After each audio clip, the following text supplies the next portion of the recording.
Hey everyone, Temporal here, and for this session we are reviewing a Hammond in Quick Play. If you guys are enjoying the content, please do like and subscribe, as that helps out quite a bit, and I really do appreciate it. Or if you are looking to get coaching yourself, you can join my Discord in the description below, see what rates look like, see what sort of promos, special events we have going on, all that good stuff. Okay, we're rolling through here. You're presetting, that's fine. So I hope that your Anna's not actually going to do that. I hope that what you're going to do is you're going to split them up. You're going to probably knock a couple of them into your Reinhardt, or one or two into your Reinhardt, and sort of split the team up like that. But you might just go for a big pile drive instead, which is going to be possible to help. I mean, that would help. Oh, you're going to go back and try to solo someone, aren't you? This isn't what I wanted. This isn't terrible. It's just not what I wanted. Good. I don't know if someone called out that he was low health, but we'll take it. And then the pile drive, sure.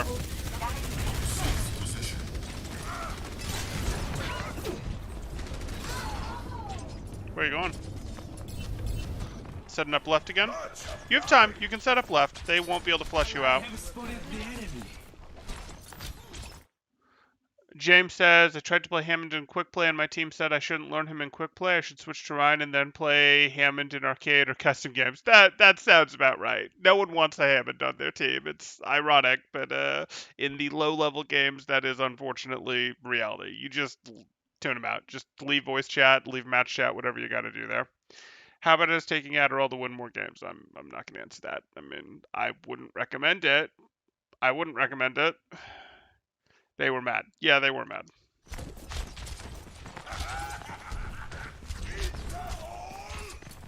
The power of destruction. Yeah, this is not as amazing. Like, it's not terrible what you did here, because you're only knocking some of them back, and you're knocking some of them back in some ways that would be like after your team is engaged, but not really. If this was after Brig or Reinhardt or someone had pushed into your Reinhardt and your Reinhardt could swing at them, this would be okay. But your Reinhardt here can't really swing, can't really do anything. Your Moira's not doing anything meaningful. Your team isn't actually doing anything meaningful as you're splitting these guys. So you want to split them when someone's already close to your Reinhardt. Or you could hit a roll that, say, knocked these two into your Reinhardt to swing at when these two were still sort of around this corner and not yet fully ready to contribute. So our timing isn't perfect here.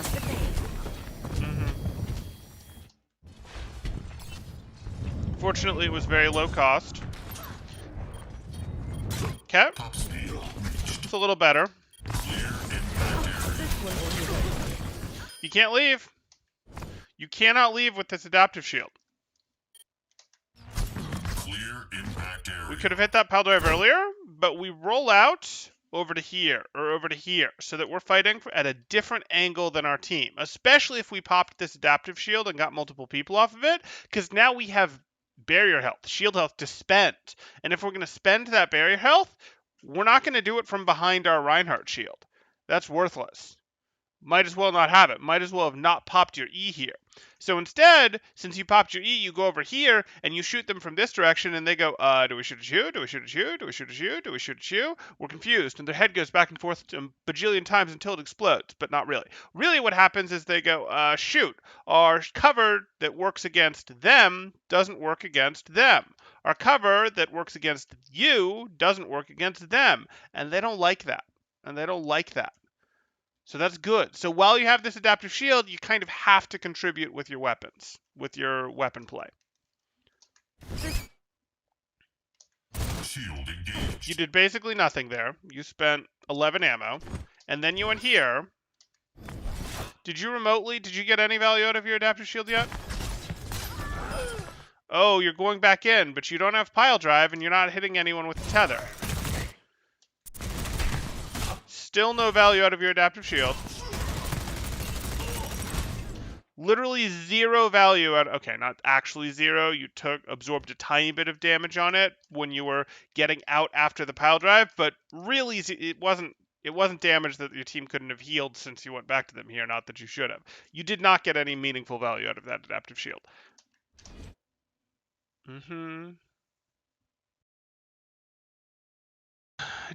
Jomar says, I'm trying to practice Baptiste. What do you think would be better to practice with comp open queue, which I don't care about, or quick play, since I don't want to lose my support SR? I'd say quick play.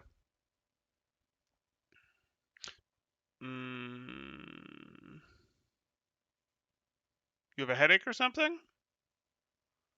Oh, you tried taking aspirin and it didn't seem to help at all. Oh, for that. Got it. Okay.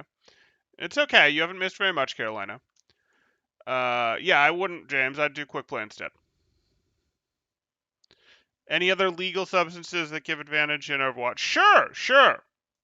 Healthy amounts of sleep. Eating well. I don't know, draw a piece of bread or something here. Not that that's the best example.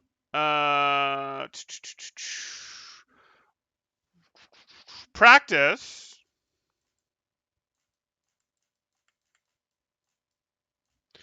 Exercise. Maybe we'll do some dumbbells there. I don't know. That's not really a dumbbell. That's more a bar, whatever. Yeah, those things. Those are legal things that give advantages in Overwatch. Hopium and copium. It's so fantastic to watch a strategic coach like you. Thank you, Adam. Thank you. I'm glad you're enjoying it. I mean, if you need them for other things, maybe. If you need them for other things, pills that help you focus, maybe. But, you would need a proper diagnosis for that. And there tend to be side effects. Like, I don't want to get too much into it, guys, because I'm not your doctor. But there do tend to be side effects in terms of like, oh, your focus is good at that, but you're less good at this other thing, etc. Like, these things do have side effects, but whatever.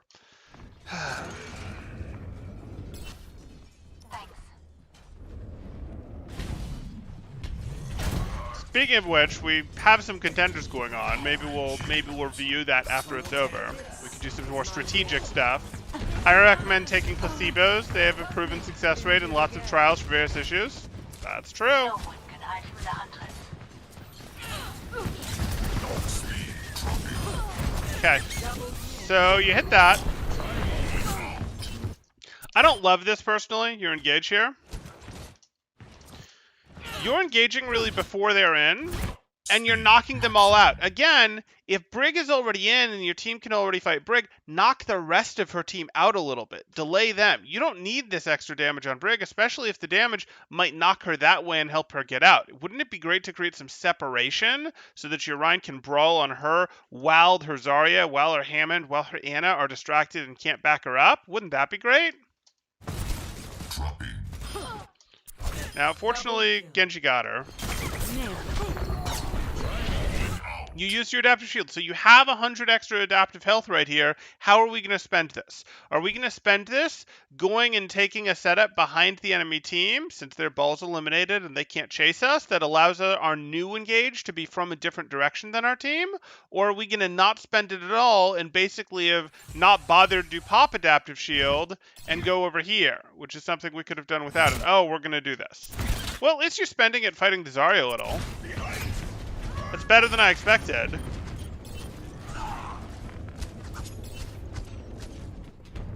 Let's review the Phase 2 versus Atlanta Academy. I'm down. I don't think my schedule allows me to for the next couple hours, but I'm down to do that.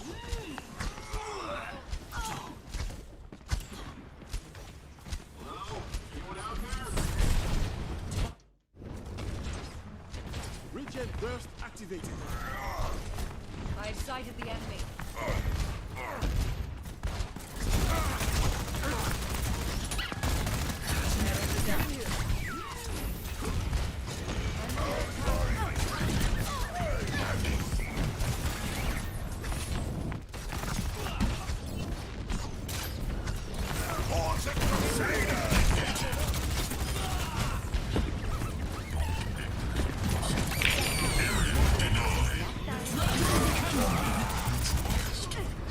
Okay.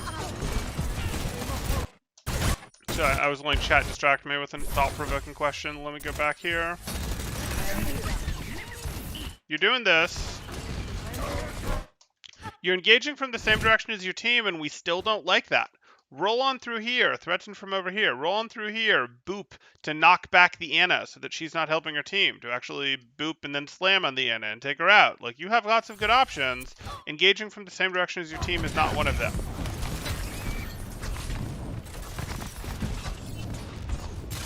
No, go around the other side. Like, at least you're coming from above, and I can live with that. But you could have come from over here and messed up their back line. Like, we wanna go. Oh, let's do a roll through. Let's do a roll through slam, whatever, and then let's unball over here and shoot into them. And they're like, oh, we're paying attention to you over there. Now we're paying attention to you over there. We're not paying attention to your front line. Or if they don't pay attention to you, you just delete them. That's fine with you too. But stop coming from the direction of your team.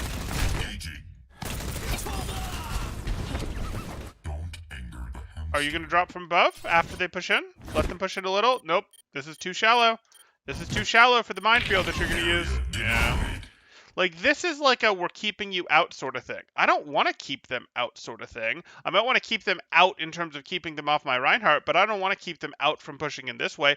This way is plenty well defended. You have plenty of stuff here. I might want to split them with the minefield, which you've sort of done, but this minefield needed to not roll and deploy here. It needed to roll and deploy like over here, so that some of them were stuck in a, oh shoot, we can't retreat very easily. It's easier to push forward, but pushing forward puts them in your team that takes them apart situation. Yes, I see it's a support line. Don't care.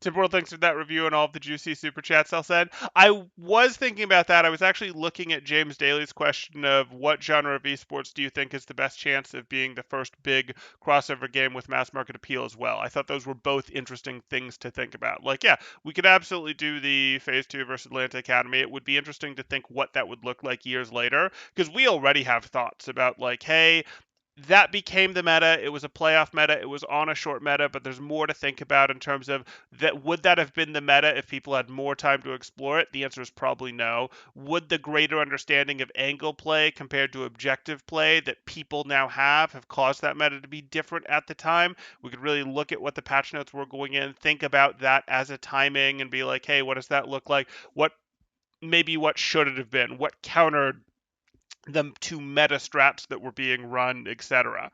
And was actually reasonably playable. Because again, that was a short meta that people didn't have a ton of time to explore. To mock him. Yeah, no, I know they would be mocking super chats at him. That's how it works. We got it. But also the esport question is an interesting one, because I think the issue that you run into with esports is the problem that you run into with esports is it's a little different than physical sports, and physical sports didn't let you go online and play all of the games, play against the entire population or an entire region. When you play, how do I put this?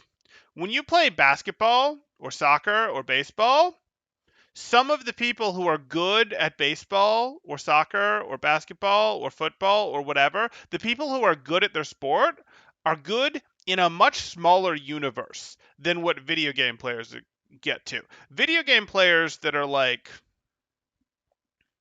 Plat, for example, in Overwatch, if you're Plat, for example, in Overwatch, you might actually be pretty good if we instead got rid of this, if we got rid of online play and said, no, the only people that you can play against are people that you can physically meet up with to go do this activity, and you can connect Xboxes for a school v school activity or something like that, like a school sports team or a league thing that had to, like, you had to get on the bus and go somewhere with your little league team, except it's your little Overwatch team, etc. Like, you might actually be pretty good. Now, there would be players who are way, way better than you, but it would be so rare for you to run into them because, again, GMs make up like 0.5% of the population, 3% for Masters, 8% for Diamond, etc., that you get into the situation where it's like, oh, you actually are in not just the upper half, you're in like the upper quarter, the upper third, or the upper quarter, the upper 15%, whatever, of like this. So you feel like you're pretty good at the game, and therefore you have better feelings about the game,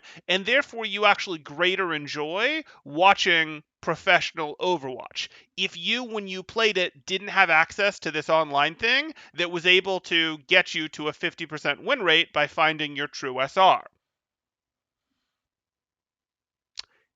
This is sort of the same thing that people would have had with like Smash Brothers, the original one when it was N64s and such. And again, they weren't doing online play for the most part, so they thought they were good. When people get to play something, they get to win more than they lose because they're better than their friends, they're better than the groups that they get to play with. They're going to have better feelings about the thing, and therefore they're more likely to want to watch baseball. They're more likely to want to watch football because they have good memories of having been better than most people at it, etc. Um, People don't really have those feelings in online esports because they played a little bit of Overwatch, League of Legends, Dota, Call of Duty, whatever. And guess what? We have online ladders that are very good at placing you, are very good at finding the place in which, yep, this is where, not very good. There's some issues with them, don't get me wrong, but do a much better job than local play does of finding you the appropriate level for you to play at, for you to not go, oh yeah, I'm having fun all the time, etc. And also, the reality is any video game design these days is going to have, not any, but too many video games designed these days are going to be designed to try to keep you playing in a way that isn't necessarily as fun, etc. That has a little bit of, I don't want to call it predatory practices. Some of it is like loot box stuff, gambling stuff, etc. But are going to be like, no, your engagement is their victory, etc. So like, there's going to be a little more burnout, I guess you could say. So I don't know that the esport genre can have the mainstream success. Like, I'm just thinking about this. I'm just spitballing. I don't know that the esport genre can have the mainstream success that a baseball might have, or things like that, where it's like, oh, because there's going to be less people with fond memories of it because there's less people who got to believe coming out of it that they were better, and that they were better than most people, and people kind of want to do that. That's a human desire that they have, that they want to believe, etc. And that gets crushed too easily in the world of online.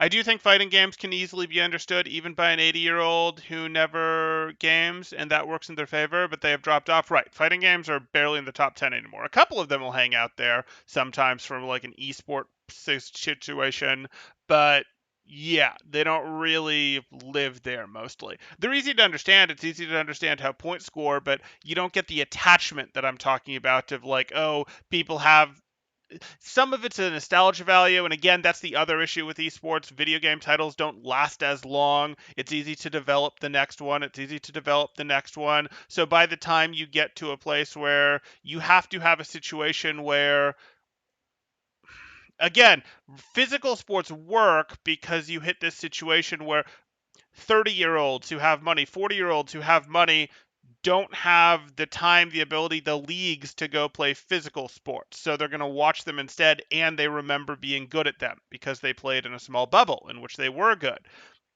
Now, 30-year-olds and 40-year-olds who have money, unlike, teenagers, high schoolers, middle schoolers, whatever, they're in a situation where they can just be going and playing that game themselves. So do they want to go watch it instead?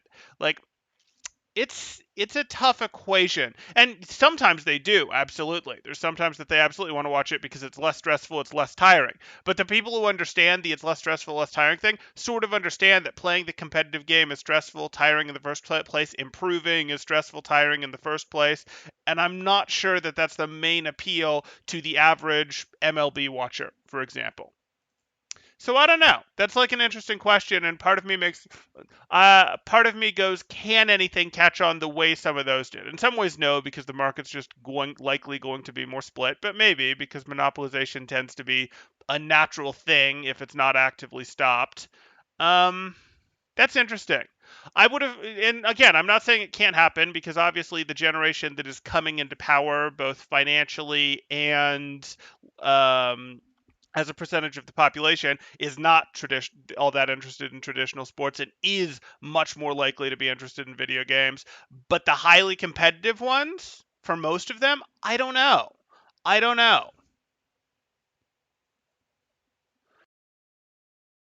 I don't entirely agree with your argument, but that's for another time and place. That's Adam's polite way of saying get back to the review. Yeah, okay, we'll get back to the review.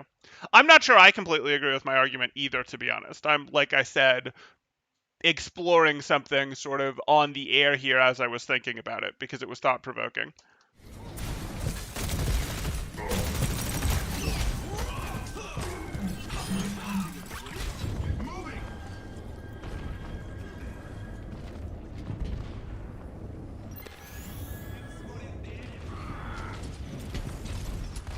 Okay. Are we gonna come from this angle? Could be, could be. Go around, go around. Now's your chance. Yeah. Sure. Don't adapt it. Why did you adapt it? This fight was so cleanly won. Go, go, go. Set up, set up. Too slow.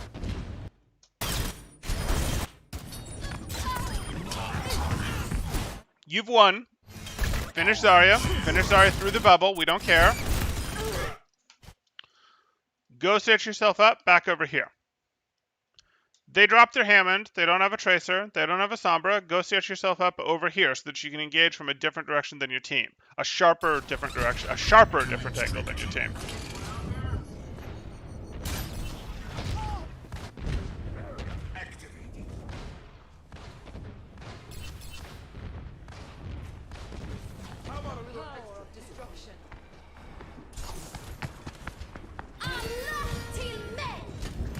Okay.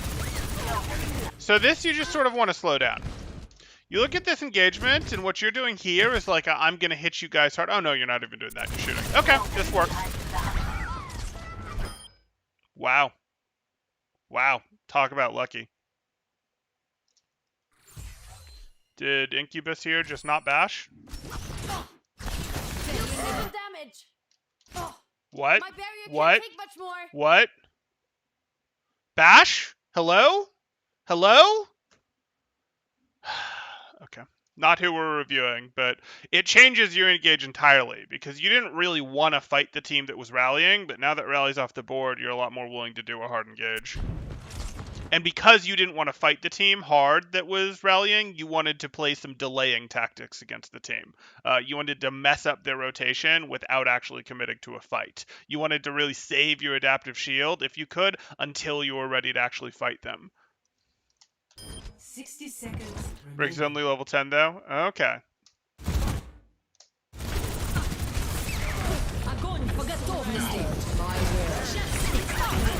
It is quick play. That's fair. Good.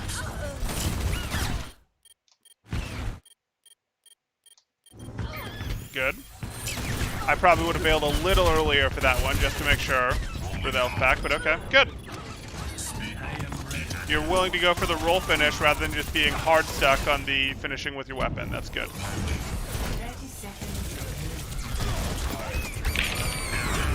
Leave. Get the mega. Wow. I'm amazed that so many of them got eliminated to your minefield there. Sure. Minefield. Tether. Tether. No tether. You messed up the tether. That's why. Okay.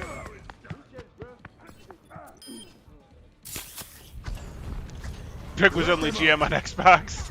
Totally new to PC, not a smurf at all. Ah, just what you need, another Brig main. To be fair, we don't know if she's a Brig main. She's playing Brig when there's a ball in the field, after all. And she does have a Genji and a Doomfist on her team. It's a pretty reasonable pick. Okay.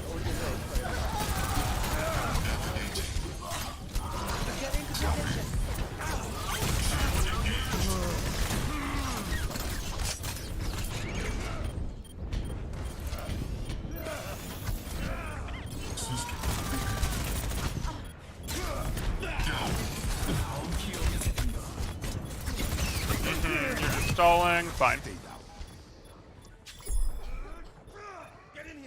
We probably did want to actually not stall this as hard, let them get a little progress, and then be willing to harder engage when our team, our BAP, our Reinhardt was here. We just wanted to not, like, we could have let some more tick progress happen in exchange for not getting ourselves eliminated, and then actually take in a 3v6, a 4v6, that sort of thing, and maybe at a prayer. A little better than this just staggering install one at a time thing. System initialized. Kind of late, but why doesn't Owl start implementing drug testing for Adderall? Well, I mean, are you sure they don't? Would be the first question. Have you seen a player's contract through and through? Have you seen every aspect of the league rules through and through? Have you seen a current version of the league rules? Because they've done they've done a job of hiding a fair amount of things. So, are you sure they don't? Would be the first thing that I'd say there. I'm not going to comment further than that.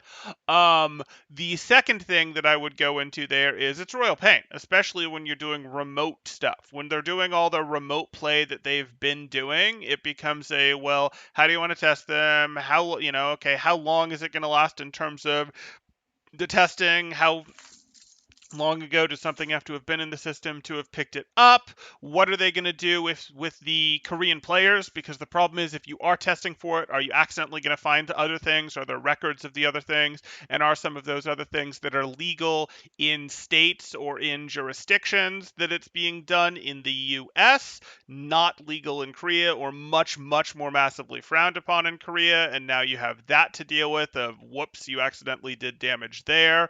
Like, you have some things to play with if you're going to do that. But the real reason is the league isn't big enough yet for it to really make sense, and there's still too much remote play. That would make more sense if there was a greater degree of local play.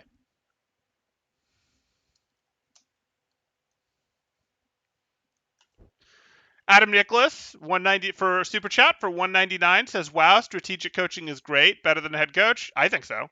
I much prefer strategic coaching to head coaching. Again, I really like the focus on the macro aspect of the game, what's actually the best, how to make things work, what actually makes teams win and lose in terms of like when the game is played at its peak. A head coach has some organizational stuff to do in terms of figuring out what the structure is going to look like, and in terms of handling the team's mental.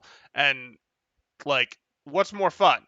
Like, you guys tell me, what's more fun? Figuring out the strategy that is the winning strategy, or babysitting your teammates on ladder to be like, no, no, no, like, do this. If you just stop throwing, we'll win, etc., etc. If you just stop doing this, like, making sure your teammates don't tilt, or having the winning strategy in your back pocket. You guys tell me what you think is more fun. Yeah. Round 2, 4% to go. Make the difference. We'll see. We'll see.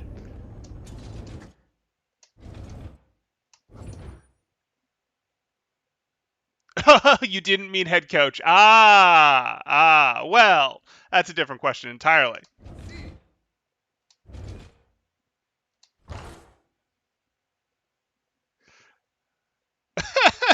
I hear you, Adam. I hear you. Can we hurry this up? I've only got a whole day of shooting ahead of me. Last time I checked, this was not my trailer.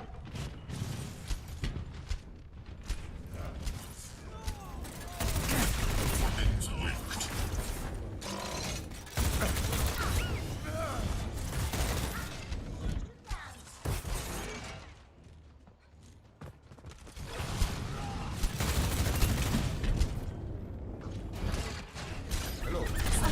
Okay. Gauge isn't amazing. Your team can't do much with it. And now you have a less good angle. You still have an angle, but your angle between you and your team is less extreme. So when you go for your engage... Okay, you need to go in. You need to go in. Yeah, too late. You need to go in when an ult is going on like that, because it stops their follow-up. It messes with them. It makes it harder for them to follow up on the ult that they're using. Similar to when your team's using an ult, you're probably going to consider going in.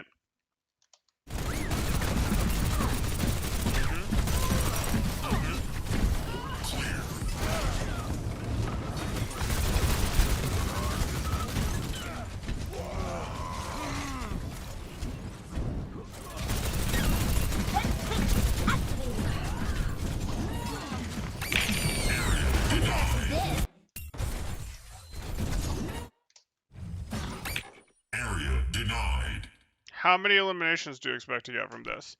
Because you're going in, you're committing on this hard, but you recognize from the status of the battle, that's an enemy, that's an enemy, that's an enemy, that's an enemy, that's an enemy. That's you, that's a friendly, that's a friendly, that's a friendly. Is this close enough? Can you win this? It's doable, but it's tough. So you got to make sure you're going to get value out of this.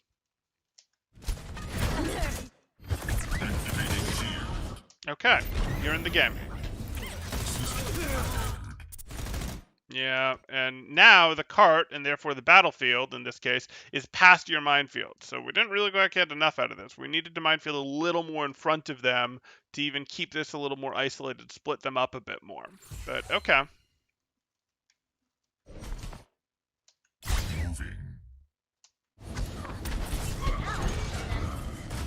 No one can hide from the hunter. So off-tank besides Zarya is always looking to take hard off angles. I said besides because Zarya usually takes soft angles, at least in Brawl Comp. Yeah, Zarya's off angles tend to be softer than other off-tanks angles. There's the super rare situation where you'd play Hog as like a shield breaker and you'd play for a shield break win condition. It's not the strongest thing in the world, but there are a few situations where you might call for it. But yes, other than that, you're mostly looking to play pretty hard off angles with the off tanks almost universally. Again, there's some very specific double shield situations where you could Orisa Sigma stacked on top of each other as well, but the off angling with the Sigma is going to be better the vast majority of the time. Yeah. Also, you mistakenly labeled Bo an off-tank. Yeah, Bo is not really an off-tank. He's a main tank. He always was. His kit was always a main tank kit.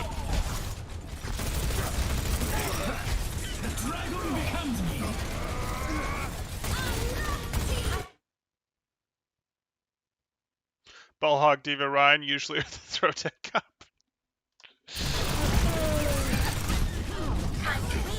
Sure.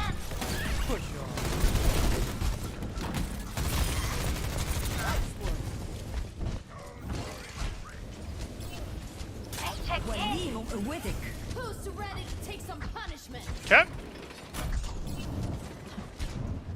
60 seconds remaining.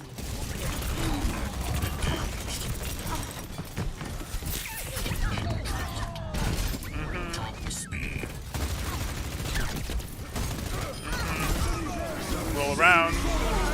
You never should have been caught in that. Yeah, you brought your momentum to 0 for some reason. Not sure why. That lets you get caught in this. And if you'd been out, there's a chance your Mercy would have gone out. They're probably not.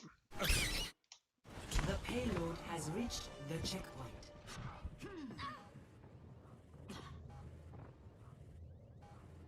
Let's get patched up.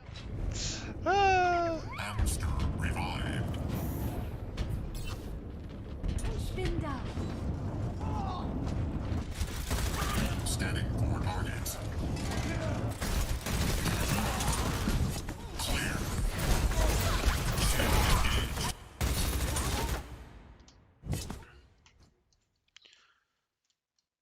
Why? Like, this is early. This is early. You're once again sort of dropping, like, in front of them rather than actually splitting them up. So we do want to actually split them up more, but we also have to do this when our team can help. Your Genji and your Lucio are both in spawn. There's not a team fight to be had here. There is not a team fight to be had here. You're not going to 4v6 these guys. And if you're going to 4v6 these guys, you're going to have to massively overspend ults to do it, or they're just going to have to mess up royally, and you don't just expect them to mess up royally. So don't invest your ult, because you won't have it for the next fight. Clear. Shield engaged. You didn't. Okay. I'm glad that you didn't invest your ult. I was worried that you were going to there. It sure felt like you were about to try there. But you don't even want this engage. Like, this isn't slowing them down. The cart's still moving the whole time. You're just baiting your team into engaging and giving them a chance to get picks while they have numbers.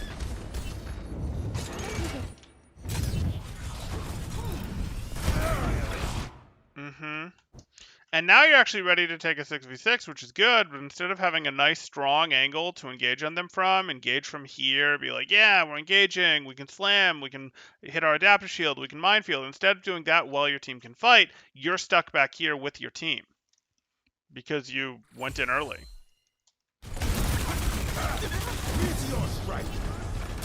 And now you're engaging, same angle as your team. And yeah.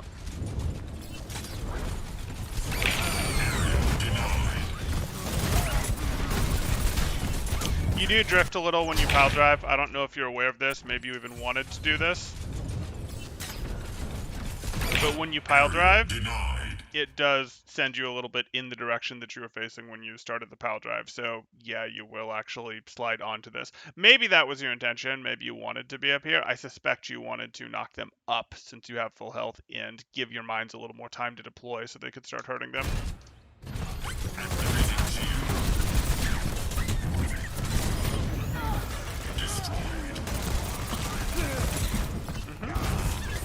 Through the Anna.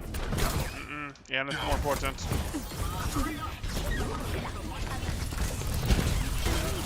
Okay. Sure. Good. Okay. I'm not sure why you balled up here. So you took that down. You can ball to move forward.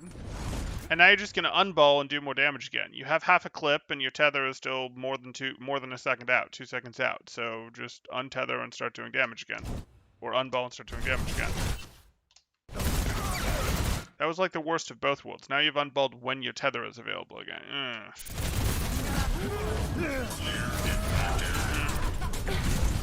Why did you let go? Slam, sure. Tether, sure. See if you can work up the speed. See if you can work up the speed for damage here. And then don't let go.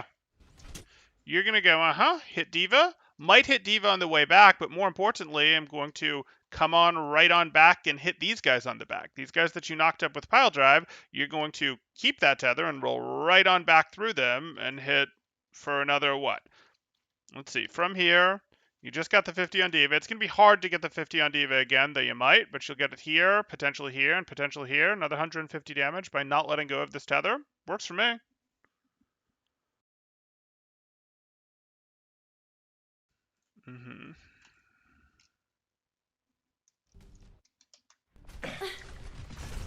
No! No!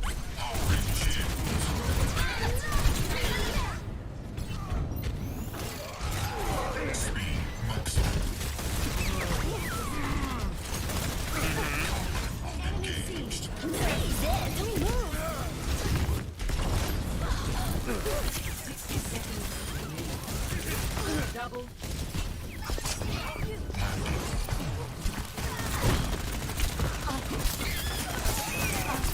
You just got eliminated with minefield. Ugh.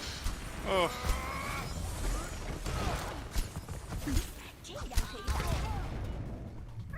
Ready for combat.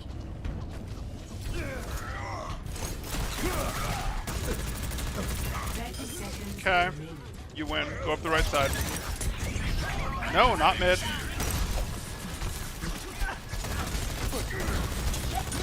Come in from the left, not through mid.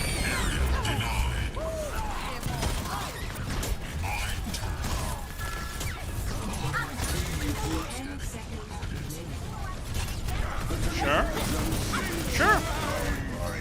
Probably swap targets to Sigma. You don't know how weak he is. He might have been weak enough for you to finish him. Hint.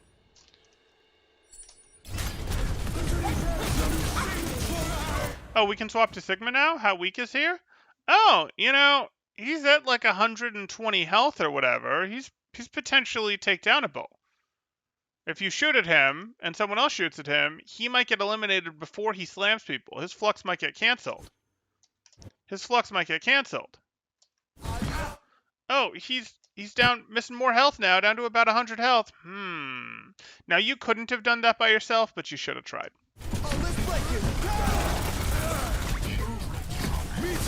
It was better than just putting generic damage into the Diva.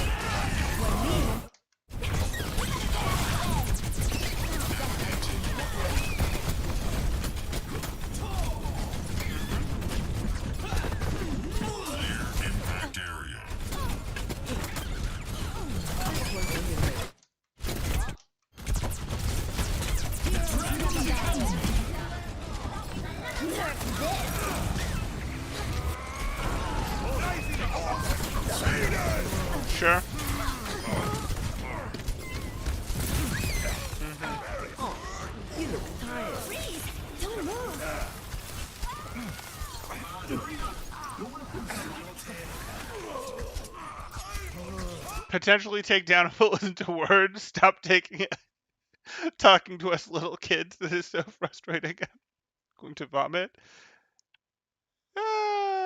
Stop talking to us like kids. This is so frustrating. I'm going to vomit.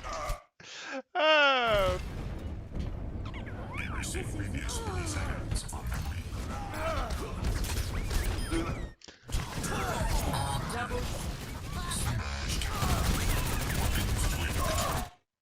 I mean, it's 3 words.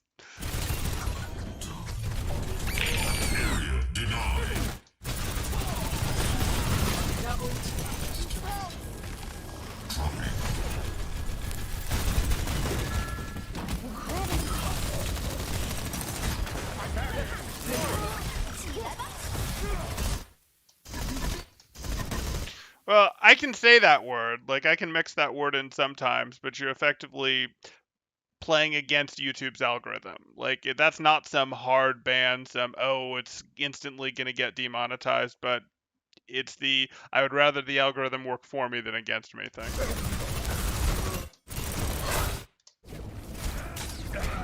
Cool. Okay, so victory. You got the stop, and that's fine. What we get to here is a couple things.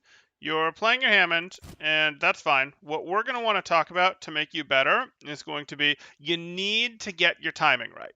Your timing, you had too many fights that you went in while you were down 2 people. Too many fights that you went into, you initiated while you're down people. It's okay to mess with the other team to potentially slow them down a little bit when you're down people, as long as you don't spend a ton of health for it, as long as you don't spend CDs that won't be back in time for your team to take the real fight. That's perfectly fine. I encourage you to do that in many situations. But you don't want to go in for your big slams, your big adaptive shields when your team isn't ready for the fight, because those are longer cooldowns, and then potentially you won't have them when it could have actually been a 6v6.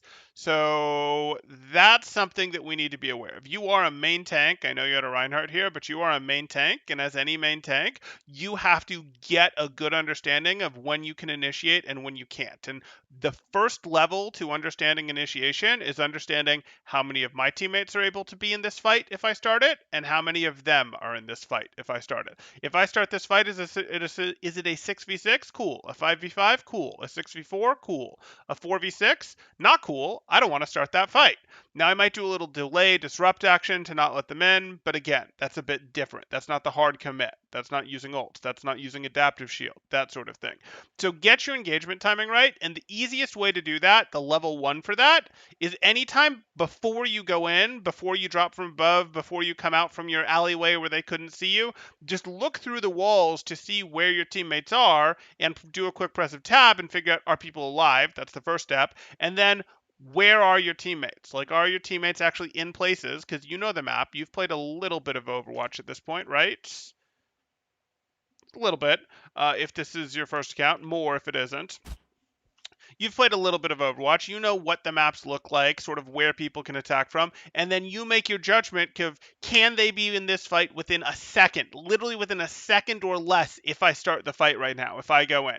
And if the answer to that is no, if the answer is less of them can be in the fight than opponents will be in the fight, you generally don't want to start the fight unless it's about to hit a checkpoint or something and that forces it, or you have a bunch of ults already going, like people on your team have already dropped Blizzard, Supercharger, things like that. Well, the fight's already started and you're not initiating it at that point. So that's the first thing I want you to work on. The second thing I want you to work on is please stop engaging from the same direction as your team. Overwatch has lanes, it has angles, it has different places that you can go through.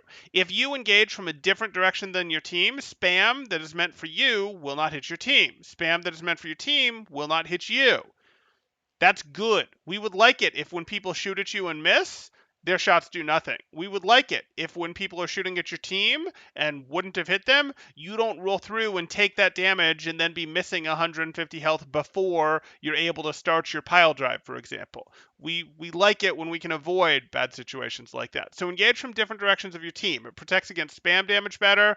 It distracts opponents so that they're like, which way do I turn my screen? Which way do I look? That's good. It compromises the value of cover, because cover that works against, say, your team is here and the enemy Doomfist is here, cover that works against your team doesn't work against you if you're over here on a different angle, and vice versa. So that's good. There's lots of benefits from coming in from different directions. You're doing it some, but you're doing it at like a 50 right now, and I want you to turn it up to like an 80 in terms of coming in from different angles. And the best way to turn it up to an 80 is to make your retreats not towards your team, but instead away from your team. After you engage the enemy team, your retreat, you're getting out, should be away from your team, away from your team, something like that. And you don't need to go to your team for heals. You can get health packs. That's just playing ball. That's just how it works. It's a cost of playing ball. We covered engagement timing. We covered direction. And then we get into your adaptive shield. When you use your adaptive shield, you have to actually spend it. You have to spend it. That doesn't mean you have to stand right in the middle of 4 enemies and you're surrounded on all sides and you're shooting, but it does mean roll out just a little bit to the edge of the fight, not like super far away, but a little bit to the edge of the fight in a different direction than your team. So if your team's here, you'd roll out to here if the enemy team is here, and then you go pow, pow, pow, pow, pow, and you shoot them.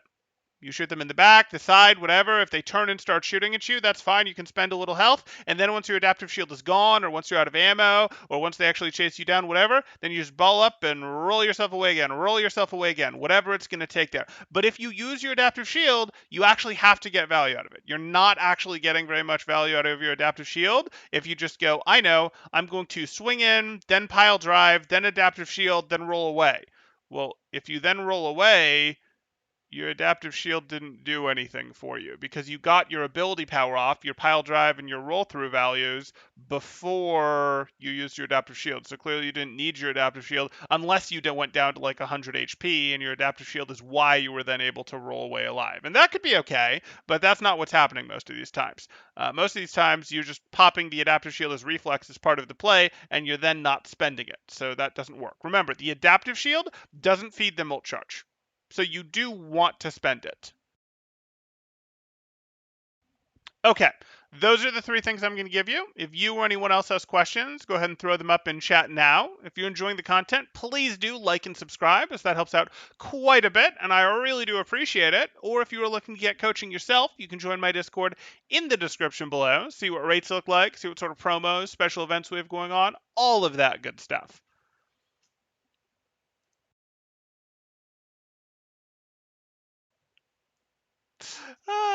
Okay. I know you're trying to not say it, but not take down a bull caused me to smash my phone and break my door because it disrespected my intelligence and makes me very, very angry. No, it doesn't disrespect your intelligence. You're able to decode what that means. Well, the algorithm isn't. It's actually showing great respect for your intelligence. Yes, you just quit. The algorithm doesn't understand potentially takedownable. Exactly. Sympathy. You sympathize with the algorithm.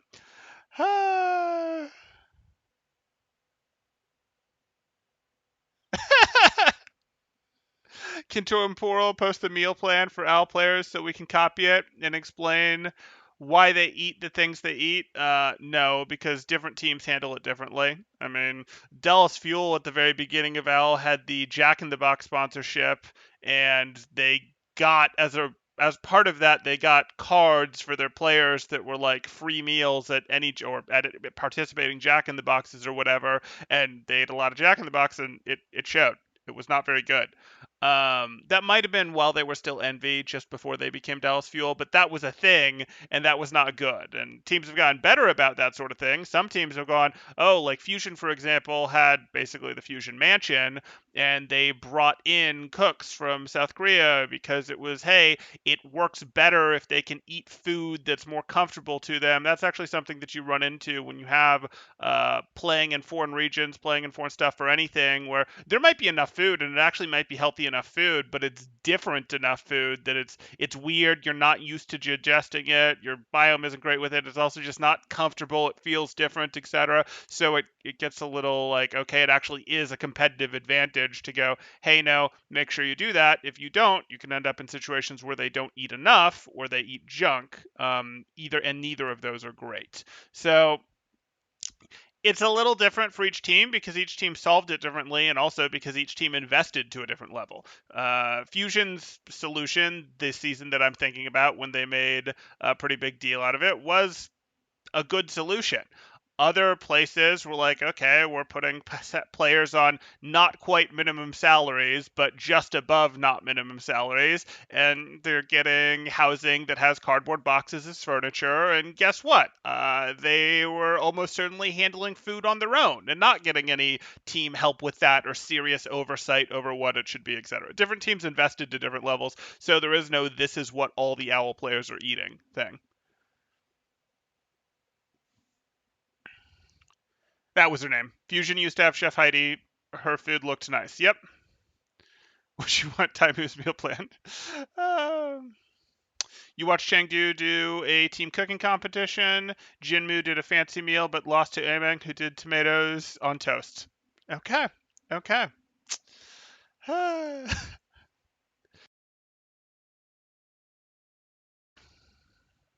Okay.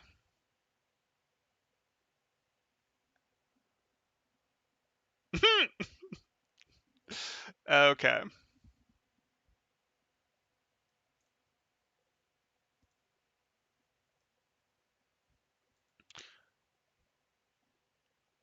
Adam asks, is the extra accuracy I feel by running 1800 effective DPI worth the laziness in terms of awareness because making movements feels kind of tedious?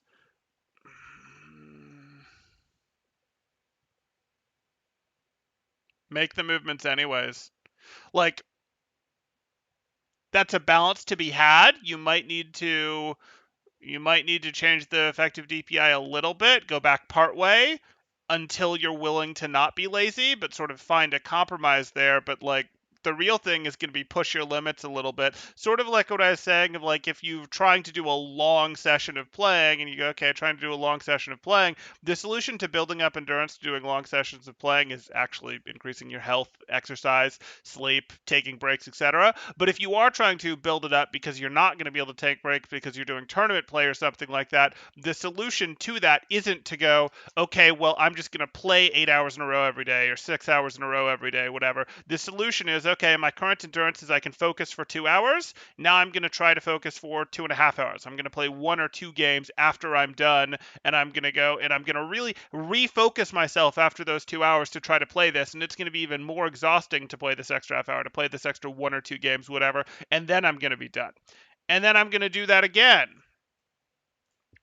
and then this isn't hard anymore, and now I do it for another game or two, etc. And you sort of increase your endurance by doing that. You don't just go, well, I play at my effective ability for this, and I play in meh zone for the rest of it. That just acclimates you to meh zone. That doesn't actually increase your focus. And you could do the same thing with this accuracy thing, where you could go, hey, I'm doing this accuracy thing where it's like I've changed my effective DPI, but now it's just I'm too lazy to turn. I can do it, but I'm too lazy to turn, etc. Will mentally push yourself harder to actually do that turn, to actually check, etc. And if you can't do it, change the DPI a little bit until you are willing to do it, but change it a little bit. Don't change it like all the way back to where it's super easy to do. You can sort of push yourself like that a little bit at a time. That said, I'm not a huge fan of a little bit at a time when it comes to moving DPI, because I really find that the benefits of someone just training and getting it on a DPI that they're comfortable with, or that they quickly become comfortable with, tends to be worth more than adjusting here, then adjusting here, then adjusting here, then adjusting here, because there is change over time involved each time, and I don't particularly like that.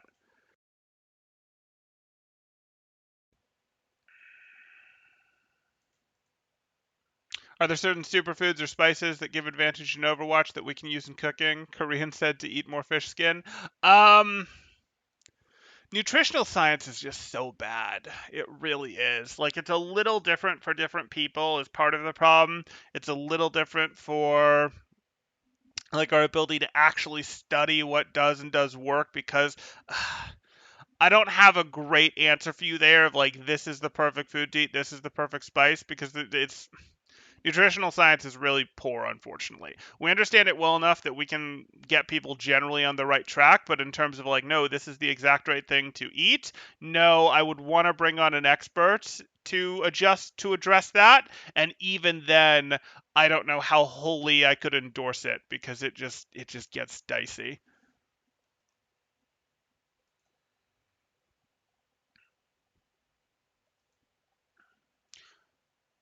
Okay, temporal, quick question, quick answer. Farah or young Anna? Probably young Anna.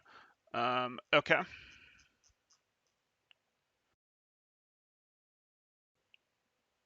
Okay. How about post-temporal's personal meal plan? Maybe at some point. Do we even know what role Temporal plays? Imagine the betrayal if he was really a Genji that spammed to need healing and said 0 heals at the end of every match. You're on to me, but not really. Temporal started as a Hog main and became a Bastion main when Brig was released. Was a Brig main? Sadly, no. That could have been a fun story.